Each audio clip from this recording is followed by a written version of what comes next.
اللهم صل وسلم وبارك على سيدنا محمد وعلى آله وصحبه وسلم تسليما كثيرا. اللهم لا تبتلينا بما نخاف منه ولا تمتحننا بما نخاف عليه، وارزقنا السكينة والطمأنينة والسلامة. ثم أخرج من أجسامنا كل مرض وكل سم وكل سحر وكل عين وكل حزن وكل هم وكل غم وكل ضيق، وأبدله بالصحة والسعادة والفرج مدى حياتنا. اللهم آمين يا رب العالمين. أرجو لو سمحتم من فضلكم مشاهدة الإعلان، المشاهدة واقعة جدا، محدش يرضى بدقيقتين. مين أنا بتفرج له على دقيقتين يا جماعة؟ أنا تعبت من الكلام والله. ربنا يكبر بخاطركم جميعا، يا ريت بس نراعي بعض بالله عليكم. اللي ما تحبوش لنفسكم ما تحبوش لغيركم. بدأت قصة حبه عندما رآها بالجامعة، كان يكبرها ب6 أعوام، طالب بالطب، والفتاة من عائلة ثرية معروفة من قبل الجميع، ولكنها راغدة العيش، طالبة بكلية التجارة. اجتمع بالصدفة. كانت الفتاة حائرة لا تعرف شيئا بأول يوم لها بالجامعة. ساعدها الشاب، والذي أول ما وقعت عيناه عليها اختارها قلبه وعقله وكل وجدانه. كانت متوجة على عرش النساء الجميلات، كما إنه أيضا متوج على عرش الرجال الوسيمين، ولكن كان الفارق المادي والمجتمعي بينهما شاسع جدا، ولا يمكن حتى لشهادته العليا أن تشفع له.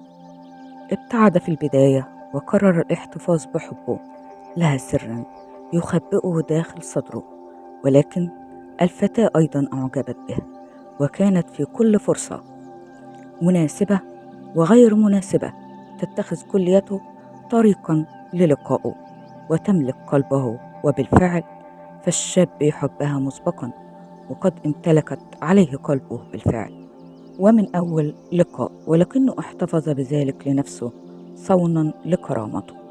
أعطته الفتاة الكثير من الوعود، وإنها على استعداد لمواجهة العالم بأسره من أجل حبها له. أتاح الشاب الفرصة لقلبه بحبها، بل وعشقها حتى الجنون.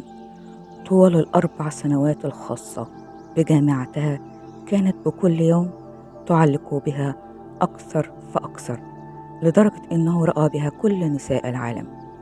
كانت تمثل له الدافع الذي جعله يجتهد أكثر وأكثر بدراسته، لدرجة أنه جاءته فرصة ذهبية للذهاب بدولة في الخارج للتدريس بإحدى الجامعات المشهورة بها. عندها رأى الشاب الفرصة قد أتيحت له لطلب يد حبيبة قلبه من أهلها. أعد العدة وذهب يطرق بابها، ولكن ما رآه جعله زاهدا في جنس النساء.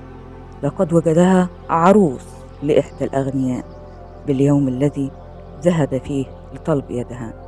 كانت تجلس ويجلس زوجها المستقبلي بجوارها، والابتسامة منشرحة على وجهها.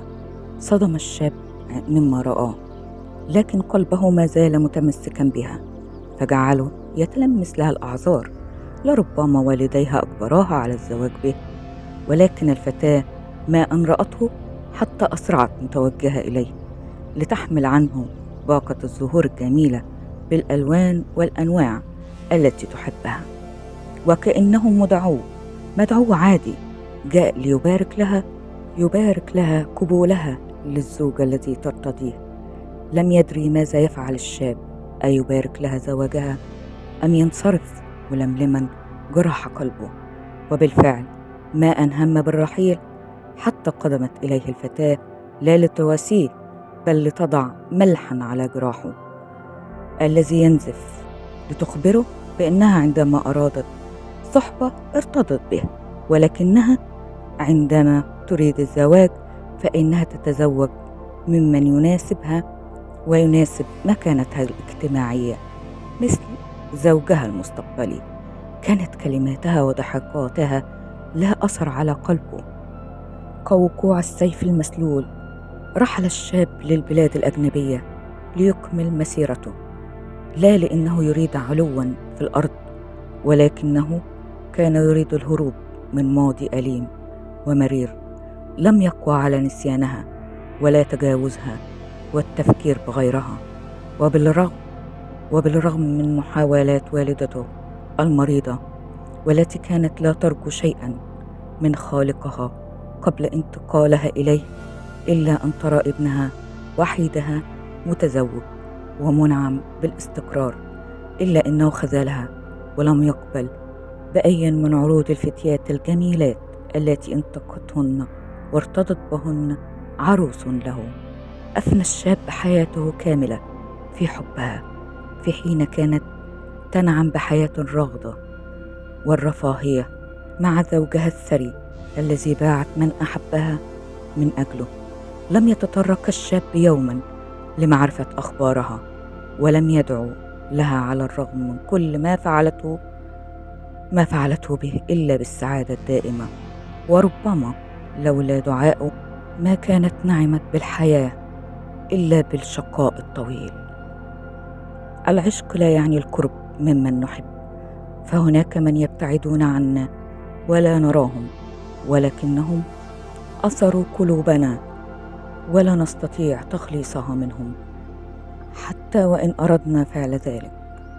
ولا يوجد أعظم من الحب الحقيقي الصادق الذي يحفظ فيه الحبيب حبيبه مهما كان غائبا عنه ومبتعدا، دائما يرد عنه كلام السوء في غيابه قبل حضوره، دائما يحرص على جعله نقيا في نظر الآخرين كالصفحة البيضاء، دائما في انتظار عودته حتى وإن لم يكن عنده أي بادرة للعودة إليه من جديد. دائما يحفظه دون أن ينتظر منه أي مقابل. هذا هو الحب. أما الغدر فلا يوجد له مكان ولا عنوان.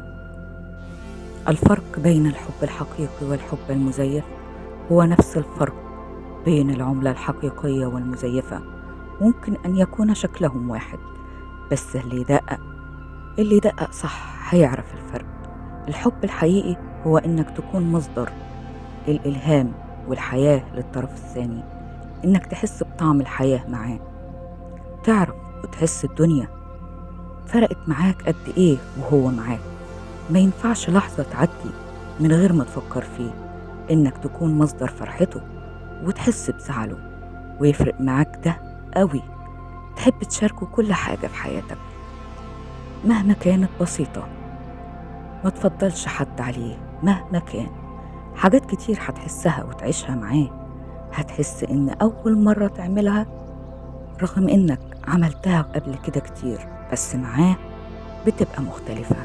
هتفكر فيه وفي احتياجاته قبل ما تفكر في نفسك. دايما لو زعلت منه بيبان عليك، ولو سألك مالك لازم تقوله مالك.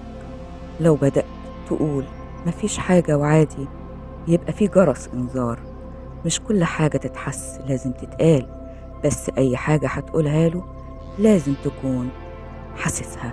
أهم حاجة إنك بجد مش هتكون شايف في الدنيا حد غيره.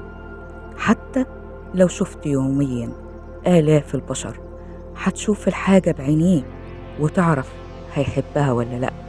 حاجات كتير بتكون دلالة على الحب الحقيقي، بس حاجة واحدة بس كفيلة إنها تثبت إنه حب مزيف، إنك تحس إنك لوحدك وهو جنبك.